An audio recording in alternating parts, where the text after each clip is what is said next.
નમસ્કાર. વાણિજ્ય સંચાલન, બિઝનેસ મેનેજમેન્ટ, SYBCom સેમેસ્ટર 3. આપણે બેંક અને બેંકના કાર્ય વિશે ચર્ચા કરી કે જેમાં બેંકના મુખ્ય કાર્ય અને બેંકના ગૌણ કાર્ય.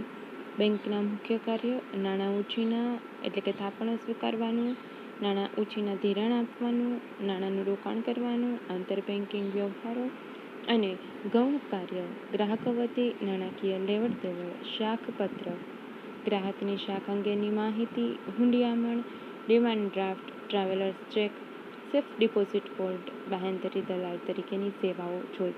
હવે આપણે બેંકના કાર્યો સાથે સંબંધિત સેવાઓ અને સુવિધાઓ વિશે ચર્ચા કરીએ. જે આપણે હમણાં બધી વાત કરી કે બેંકના મુખ્ય કાર્ય, ગૌણ કાર્ય, આ બધી જ જે બાબતો છે એ એક બેંક દ્વારા આ બધી જ સેવાઓ પૂરી પાડવામાં આવે છે. એની સાથે સાથે બેંક છે એ બીજી પણ મહત્ત્વની સેવાઓ કે જે બેંકના કાર્ય સાથે સંબંધિત હોય એ પ્રકારની સેવા છે એ પૂરી પાડે છે. જેમ કે પે ઓર્ડર, જે શહેરની બેંકની બ્રાન્ચમાંથી મેળવવામાં આવ્યું હોય તે જ શહેરના અન્ય કોઈ બ્રાન્ચમાં વટાવી શકાય, એને કહેવાય પે ઓર્ડર. એટલે કે બેંક ડ્રાફ્ટ જેવી જ સેવા છે, જે આપણે બેંક ડ્રાફ્ટની સેવા જોઈ હતી છેલ્લે, એના જેવી જ સેવા છે. બેંક ડ્રાફ્ટમાં શું હતું કે વ્યક્તિના નાણાં ચૂકવવા માટે આદેશ આપવામાં આવે છે ને ત્યારે બેંક દ્વારા એ નાણાં ચૂકવી આપવામાં આવે છે. તો ડ્રાફ્ટ મેળવનાર વ્યક્તિ કે સંસ્થા તેમના શહેરની બેંકમાં જઈ અને એ ડ્રાફ્ટના નાણાં મેળવી શકે છે. તેને આપણે ડિમાન્ડ ડ્રાફ્ટ કહેતા હતા. હવે પે ઓર્ડર શું છે? એ ડ્રાફ્ટ જેવી જ સેવા છે, પરંતુ જે શહેર કે ગામની બેંકમાં એ ચેક મેળવવામાં આવ્યો હોય તે જ શહેર કે ગામની અન્ય બેંકની શાખામાંથી એ વટાવી શકાય. જ્યારે ડિમાન્ડ ડ્રાફ્ટ છે એ અન્ય કોઈ શહેર કે ગામ માટેનો હોય પરંતુ પોતાના જ શહેરમાં વટાવી શકાય તો તે પે ઓર્ડર કહી શકાય. એટલે કે સ્વીકારેલી રકમના બદલામાં બેંક પે ઓર્ડર આપે છે અને આ સેવા બેંક માટે કમિશન મેળવે છે. તો ડિમાન્ડ ડ્રાફ્ટ છે, બેંકર્સ ચેક છે, પે ઓર્ડર છે, આવી બધી જે બાબત છે એ ખાતામાં દર્શાવેલ રકમના નાણાં જમા થાય છે. ડિમાન્ડ ડ્રાફ્ટ છે એ અન્ય ગામની શાખાની વાત છે. પે ઓર્ડર છે એ તે જ શહેરની અન્ય શાખાઓ, અન્ય બેંકની વાત છે. ત્યાર પછી છે ક્રેડિટ કાર્ડ. ક્રેડિટ કાર્ડ એટલે કે વ્યક્તિ દેવું ચૂકવવાની ક્ષમતાને વધારે શાખપાત્રતા નક્કી કરી બેંક છે એ ક્રેડિટ કાર્ડ કાઢી આપે. એટલે કે આ કાર્ડ મારફતે કાર્ડ ધારણ કરનાર વ્યક્તિ બજારમાંથી ખરીદી કરી શકે છે, જે માટે તેને વેપારીઓને નાણાં ચૂકવવાના હોતા નથી. એટલે કે ક્રેડિટ કાર્ડ એટલે કે એવી સેવા કે બેંક દ્વારા ખાતેદાર તથા અન્ય વ્યક્તિને નક્કી કરેલ શાકની કિંમતનું જે કાર્ડ આપવામાં આવે છે તેને ક્રેડિટ કાર્ડ કહે છે. હવે ખાતેદાર કે અન્ય વ્યક્તિ બેંક પાસેથી ક્રેડિટ કાર્ડ મેળવવા માટે નિયત ફોર્મમાં અરજી કરવી પડે. બેંક વ્યક્તિની શાકપાત્રતા તપાસ કરીને વ્યક્તિની દેવું ચૂકવવા માટેની કેટલી ક્ષમતા છે તેના આધારે શાકપાત્રતા નક્કી કરે છે અને એને આધારે ક્રેડિટ કાર્ડ દ્વારા બેંક દ્વારા ક્રેડિટ કાર્ડ કાઢી આપવામાં આવે છે. તો વ્યક્તિ બજારમાં ખરીદી કરી શકે તે માટે તેને વેપારીને રોકડા નાણાં ચૂકવવાના હોતા નથી. આ કાર્ડ મારફતે વ્યક્તિ ખરીદી કરે ત્યારે ખાતેદારના ખાતામાં ખરીદ કરેલ રકમના નાણાં ઉધાર થાય છે અને વસ્તુ કે માલ વેચનારના ખાતામાં તેટલી રકમ જમા થાય છે. હવે ખાતેદારે નિયત સમયે બેંકને વ્યાજ સહિત રકમ ચૂકવી આપવાની હોય, જ્યારે કે ક્રેડિટ કાર્ડ ધારકને બેંક નિયત સમયના અંતરે હિસાબનું સ્ટેટમેન્ટ મોકલી આપે છે. એટલે કે વ્યક્તિના ખાતામાં જેટલી રકમ હોય એના કરતાં વધારાની ખરીદી પણ ક્રેડિટ કાર્ડ દ્વારા થઈ શકે છે. ત્યારબાદ છે ડેબિટ કાર્ડ. ડેબિટ કાર્ડ એટલે ખાતેદાર પોતાના ખાતામાં જેટલી રકમ જમા હોય એટલી જ વાપરી શકે. આની પહેલાં ક્રેડિટ કાર્ડ જોયું હતું એટલે કે એના ખાતામાં જેટલી રકમ જમા હોય એના કરતાં વધારાની રકમની પણ એ ખરીદી કરી શકે, પરંતુ ડેબિટ કાર્ડમાં એના ખાતામાં જેટલી રકમ જમા હશે એટલી જ રકમને એ વાપરી શકશે. બેંક દ્વારા ડેબિટ કાર્ડ કાઢી આપવામાં આવે. આ ખાતેદાર આ કાર્ડનો ઉપયોગ વસ્તુની ખરીદી કરવા માટે કરે છે. ડેબિટ કાર્ડનો વ્યવહાર તેવી દુકાનો ઉપર થઈ શકે છે કે જ્યાં આ વ્યવહાર કરવાની વ્યવસ્થા હોય. એટલે કે ખાતેદાર જેટલી રકમની ખરીદી કરે તેટલી રકમ કાર્ડ ધારકના ખાતામાં ઉધાર થાય. ટૂંકમાં ડેબિટ કાર્ડ ધારક પોતાના બેંકના ખાતામાં જેટલી રકમ જમા હોય તેટલી રકમ સુધી જ ખરીદીની ચૂકવણી આ કાર્ડ દ્વારા કરે છે. હવે અત્યારના સમયમાં ક્રેડિટ અને ડેબિટ કાર્ડનો ઉપયોગ ઘણો બધો વધી ગયો છે. લગભગ બધા જ લોકો એનાથી માહિતગાર પણ હોતા હોય છતાં એમાં છેતરપિંડી પણ થતી હોય છે અને એનાથી સાવધાન રહેવાની જરૂર છે કે એના માટે એવી બાબતોનું આપણે ધ્યાન રાખવું જોઈએ કે ક્રેડિટ ડેબિટ કાર્ડની માહિતી કોઈને ન આપવી જોઈએ. હવે કેવી માહિતી? કાર્ડની પિન છે, CVV નંબર છે, OTP છે, OTP એટલે કે વન ટાઈમ પાસવર્ડ. હવે આવી બધી માહિતી છે, અગત્યની માહિતી છે, એ આપણે ના આપવી જોઈએ. ડિજિટલ ચૂકવણી પેમેન્ટ પદ્ધતિના ઉપયોગમાં 10,000થી વધુ રૂપિયા ન રાખવા જોઈએ. એટલે કે જો કોઈ ફ્રોડ થાય તો પણ 10,000થી વધુનું નુકસાન ન જાય. અન્ય કોઈ વ્યક્તિ વતી ચૂકવણી કે પેમેન્ટ ન કરવું જોઈએ. મોબાઈલ ફોન માટે એન્ટીવાયરસ માલવેર સ્કેનર વાપરવું જોઈએ અને જે પણ પાસવર્ડ હોય એ અવારનવાર બદલાતા રહેવો જોઈએ, એટલે કે કોઈ વ્યક્તિ એનો દુરુપયોગ ન કરી શકે. બનાવટી કાર્ડથી દુરુપયોગથી છેતરપિંડીથી દૂર રહેવું જોઈએ અને છેતરપિંડી થયાના 24 કલાકમાં કાર્ડ આપનારી બેંકને જાણ કરવી આવશ્યક છે. ત્યારબાદ જે સેવા છે એ છે ATM. ATMની સેવા એટલે એનું ફૂલ ફોર્મ છે ઓટોમેટેડ ટેલર મશીન, અને આ સેવા 24 કલાક દિવસ રાત કોઈ પણ વ્યક્તિને ઉપલબ્ધ હોય છે. હવે આ પ્રકારની સેવા બેંકમાં ખાતેદારને જ મળે છે. બેંક પોતાના ATMના અલગ અલગ જગ્યાએ અલગ અલગ કેન્દ્રોની સુવિધા પૂરી પાડે છે. આ ખાતેદાર ગ્રાહકને જ્યારે પણ નાણાંની જરૂર હોય ત્યારે એ રકમ ઉપાડી શકે છે. 24 કલાક દરમિયાન અથવા તો એક સાથે કેટલી રકમ ઉપાડી શકાય તેની મર્યાદા પણ નક્કી થયેલી હોય. ATM કાર્ડમાં ગ્રાહકને સ્ક્રિપ્ટ પિન નંબર આપવામાં આવે છે. ATM કેન્દ્ર ઉપર જે યંત્ર ગોઠવેલા હોય એ યંત્રમાં ખાતેદાર એનું કાર્ડ મૂકે અને એની પોતાએ જેટલી પણ અમાઉન્ટ જોતી હોય એ અમાઉન્ટ એન્ટર કરે. ત્યારબાદ એને રોકડ મળી જાય છે. હવે અન્ય બેંકમાં જમા કરેલ રકમ હોય તો પણ આ કાર્ડ દ્વારા નાણાં મેળવી શકવાની વ્યવસ્થા છે, પરંતુ એના ઉપર એને થોડું કમિશન છે એ બેંકને આપવું પડે. ATMની સુવિધાને કારણે ટ્રાવેલર્સ ચેકનું ચલણ ઓછું થઈ ગયું છે. ટ્રાવેલર્સ ચેકની આપણે ગઈકાલે વાત કરી હતી.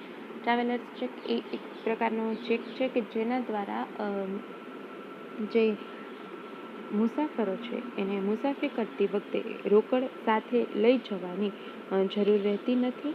તો એ ટ્રાવેલર્સ ચેકના કારણે રોકડનું જોખમ પોતે ન રાખે અને પ્રવાસ દરમિયાન બેંકની શાખામાં જઈ નમૂના મુજબની પોતાની સહી કરી અને ત્યાંથી પોતાના નાણાં મેળવી શકે છે. પરંતુ ATMની સુવિધા બાદ ટ્રાવેલર્સ ચેક છે એની રકમ ધીમે ધીમે એની અગત્યતા ઓછી થતી જાય છે. ત્યારબાદ છે RTGS, એને ફૂલ ફોર્મ છે રિયલ ટાઈમ ગ્રોસ સેટલમેન્ટ.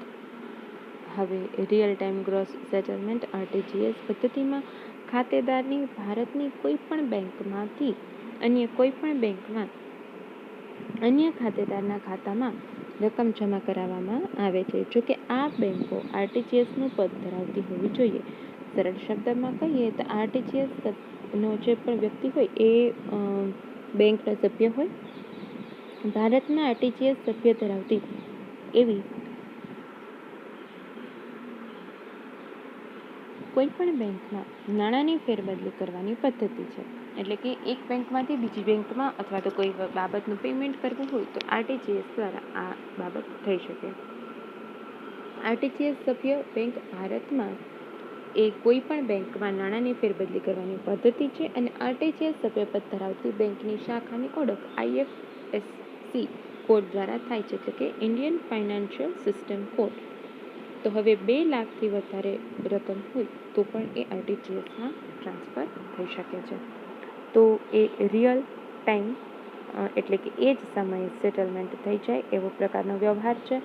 નાણાંની ફેરબદલી કરનાર ગ્રાહક અને નાણાં મેળવનાર એમ બંને બેંકમાં ખાતા હોવા જરૂરી છે. એટલું જ નહીં પરંતુ RTGS સભ્યપદ ધરાવતી હોવી જોઈએ. RTGS સભ્યપદ ધરાવતી બેંકની શાખાની ઓળખ IFSC કોડ દ્વારા થાય છે. નાણાં મોકલનાર ગ્રાહક પાસે કમિશન વસૂલ થાય છે, પરંતુ નાણાં મેળવનાર માટેથી કોઈ પણ પ્રકારનું કમિશન વસૂલવામાં આવતું નથી. ત્યારબાદ જે છે નેશનલ ઇલેક્ટ્રોનિક ફંડ ટ્રાન્સફર. તો આરટીજીએસની માફક જ આના પણ નાણાંની ફેરબદલી થઈ શકે છે, પરંતુ નેફ્ટનું સભ્યપદ ધરાવતા હોય તો રકમની મર્યાદા વગર ફેરબદલી થઈ શકે છે. આરટીજીએસમાં 2 લાખ સુધી રકમ ટ્રાન્સફર થઈ શકે છે અને નેફ્ટમાં 2 લાખથી વધારાની રકમની ફેરબદલી થઈ શકે છે. તો લગભગ બધી જ બેંકો છે એ નેફ્ટની સેવા આપે છે. કંપનીઓ તેમના કર્મચારીઓના પગાર, શેરહોલ્ડરને ડિવિડન્ડ વગેરેની ચૂકવણી કંપની તેના બેંક ખાતા દ્વારા જે તે કર્મચારીના ખાતામાં, શેરહોલ્ડરના ખાતામાં જમા પણ કરાવી શકે છે. નેફ્ટનું જે સભ્યપદ ધરાવતી બેંકો છે એ આ સેવા આપી શકે છે, એટલે કે નેફ્ટની સભ્ય પણ હોવી જોઈએ બેંકો. અને આ પદ્ધતિમાં શાખાની ઓળખ પણ આઈએફએસસી કોડથી થાય છે, એટલે કે રિયલ ટાઈમ ગ્રોસ સેટલમેન્ટની જેમ જ અહીંયા પણ આઈએફએસસી કોડથી જ એની ઓળખ થાય છે, ઇન્ડિયન ફાઇનાન્શિયલ સિસ્ટમ કોડ.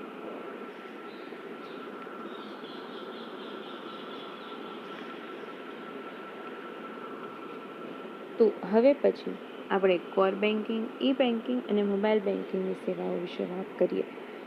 અત્યારના સમયમાં ઈ બેન્કિંગ અને મોબાઈલ બેન્કિંગ ખૂબ જ પ્રચલિત છે અને લગભગ બધા જ લોકો એનો ઉપયોગ કરતા જ હોય છે. ઇન્ટરનેટના ઉપયોગના કારણે ત્રણેય જે પણ કોર બેન્કિંગ, ઈ બેન્કિંગ, મોબાઈલ બેન્કિંગ છે એમાં કામ કરવું ખૂબ જ સરળ બનેલું છે અને એના કારણે શાખાનો ખાતેદાર જ આ બેંકની કોઈ પણ શાખામાં નાણાકીય લેવડ દેવડ કરી શકે, એટલે કે શાખામાં એમાં બેંકનું ખાતું હોવું આવશ્યક છે. બેંકની વિશ્વની બધી જ શાખા કેન્દ્રીય સર્વરથી જોડાયેલી હોય છે, એટલે કે ઈ બેન્કિંગની વ્યવસ્થાને કારણે એટીએમ દ્વારા ગ્રાહક નાણાં ઉપાડી પણ શકે છે, જમા પણ કરાવી શકે છે અને વિશ્વના કોઈ પણ સ્થળેથી નાણાંની લેવડ દેવડ કરી અને નાણાકીય વ્યવહાર કરી શકાય છે, નાણાં જમા કરાવી શકાય છે, નાણાં ઉપાડી પણ શકાય છે અને તેમાં પેમેન્ટ પણ કરી શકાય છે.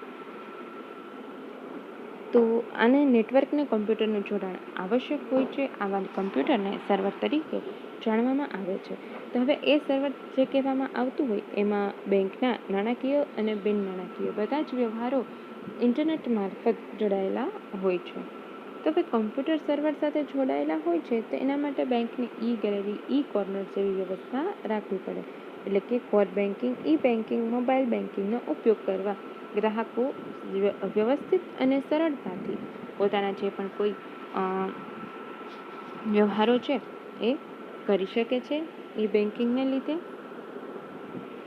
તો આ પ્રકારે ગ્રાહકો પોતે કોર બેન્કિંગની વાત કરીએ તો centralise online real time exchange એનું ફૂલ ફોર્મ છે અને આ વ્યવસ્થામાં ગ્રાહકોને જે પણ કોઈ સેવા મળે છે તો બેંકની કોઈ પણ શાખાનો ખાતેદાર બેંક કે દેશની કોઈ પણ ખાતામાં નાણાકીય વ્યવહાર કરી શકે છે અને સમગ્ર વિશ્વમાં તમામ શાખાઓ એનાથી જોડાયેલી હોય, કેન્દ્રીય સર્વરથી એ બાબત જોડાયેલી હોય અને જેના કારણે કોઈ પણ શાખાનો ખાતેદાર અથવા તો ગ્રાહક તેના ખાતામાં તમામ વ્યવહારો બેંકની કોઈ પણ શાખા મારફતે કરાવી શકે છે. તો ઉદાહરણ જોઈએ કે કોઈ એક વ્યક્તિ છે અંજલિ, હવે એનું ખાતું મુંબઈની એક બેંકમાં છે, એસબીઆઈ બેંકમાં છે. હવે એ કોઈ એક શાખામાં હોય તો એ જે અંજલિ છે એ દિલ્હીની એસબીઆઈ બેંકની કોઈ પણ શાખામાં ચેકથી નાણાં મેળવી શકે છે અને રોકડ પણ જમા કરાવી શકે છે. તો હવે આ સુવિધા ગ્રાહક માટે અત્યંત સુલભ છે, અનુકૂળ છે અને જે ગ્રાહકનો સમય પણ બચાવે છે. આથી કે બેંકની કોઈ એક શાખાનો ખાતેદાર નથી પરંતુ બેંકનો ખાતેદાર છે એવું કહી શકાય. નંબર 2 છે ઈ બેન્કિંગ. ઈ બેન્કિંગ એટલે કે ઇલેક્ટ્રોનિક બેન્કિંગ. હવે ઇલેક્ટ્રોનિક બેન્કિંગમાં બેંકો એ તેમની તમામ શાખાઓને ઇન્ટરનેટના સર્વર દ્વારા જોડેલી રાખે છે, જેમાં ઈ કોર્નર બનેલા હોય છે, જેના કારણે એટીએમ દ્વારા ગ્રાહક પોતાના કાર્ડ દ્વારા નાણાં ઉપાડી શકે છે અને જમા પણ કરાવી શકે છે. ગ્રાહક જે પણ રજિસ્ટર્ડ નંબરથી એમાં જોડાયેલો હોય એ મોબાઈલ નંબર સર્વર સાથે જોડાયેલો હોય તો ગ્રાહક ખાતાની સિલક ઉપાડે, જમા કરેલી માહિતી પણ મેળવી શકે અને રકમ જમા થાય કે રકમને ઉપાડ થાય તો એનો સંદેશો મોબાઈલ ઉપર આવી જાય છે. એટલે કે જો તમે ઈ બેન્કિંગ યુઝ કરતા હો તો તમને ખ્યાલ હશે કે તમે એનું પેમેન્ટ કરો કોઈ પણ જગ્યાએ જ્યારે તમે પેમેન્ટ કરો ત્યારે બેંક તરફથી તમને એનો કન્ફિગરેશનનો મેસેજ પણ આવતો હોય છે, તો એ સંદેશો મોબાઈલ ઉપર આવી જાય છે. એટલે તમને ખાતરી પણ થઈ જાય કે આનું પેમેન્ટ બેંક દ્વારા થઈ ચૂક્યું છે. ત્યારબાદ છે મોબાઈલ બેન્કિંગ. ઇન્ટરનેટનું જોડાણ ધરાવતા મોબાઈલ દ્વારા વિશ્વના કોઈ પણ સ્થળેથી કોઈ પણ બેંક સાથે નાણાકીય વ્યવહાર કરી શકાય છે. જેમ કે telephone bill, light bill, gas bill, કરવેરા, આ બધી જ વસ્તુ છે એ મોબાઈલ દ્વારા મોબાઈલ બેન્કિંગથી ચૂકવણી થઈ શકે છે. વ્યક્તિગત રીતે બેંકમાં ગયા વગર જ આ બધા જ પ્રકારના નાણાકીય વ્યવહારો કોઈ પણ વ્યક્તિ પોતાના મોબાઈલથી જ એક ક્લિકથી કરી શકે છે. ઇન્ટરનેટનું જોડાણ ધરાવતા મોબાઈલની મદદથી આ બધા જ વ્યવહારો થઈ શકે. હવે આ સેવા માટે બેંક છે એ પોતાના ખાતેદારને મોબાઈલ બેન્કિંગ માટે લોગિન આઈડી અને એનો પાસવર્ડ આપે છે. તો હવે આ જે નિયત ફોર્મમાં અરજી કરવી પડે, અરજી કર્યા પછી બેંક દ્વારા આવો લોગિન આઈડી પાસવર્ડ આપવામાં આવે અને તેના દ્વારા ગ્રાહક છે એ પોતાના બધા કામ કરી શકે, સ્ટેટમેન્ટ જોઈ શકે, ખાતામાં રકમ ફેરબદલી કરી શકે અને ત્યારબાદ કોઈ અન્ય ખાતામાં એ પોતે ચૂકવણી પણ કરી શકે, કોઈ અન્ય વ્યક્તિને પૈસાની ચૂકવણી કરી શકે અને આ અલગ અલગ પ્રકારના બિલ છે, telephone, light bill, gas bill, કરવેરા બિલ, તો એની પણ ચૂકવણી છે એ કરી શકશે. તો બેંક દ્વારા બિન નાણાકીય સેવાઓ પણ મળે છે, જેમ કે સ્ટોપ પેમેન્ટ, એટલે કે તમારો ચેક ખોવાઈ ગયો હોય અને જો તમારે એ ચેકની ચૂકવણી અટકાવવી હોય તો તમે સ્ટોપ પેમેન્ટ કરાવી શકો, તો તમારા ચેકની ચૂકવણી નહીં થાય. સિલકની જાણકારી મળશે, ચેકબુક, ખાતાનો ઉતારો એટલે કે સ્ટેટમેન્ટ લખાવવું, આવી બધી વસ્તુ છે એ બેંક દ્વારા બિન નાણાકીય એટલે કે એની કોઈ જ પ્રકારની કમિશન કે કિંમત વસૂલ કર્યા વગર જ બેંક આવી સેવાઓ આપે છે. હવે પછી આપણે ખાતાના પ્રકારો વિશે ચર્ચા કરીશું. Thank you.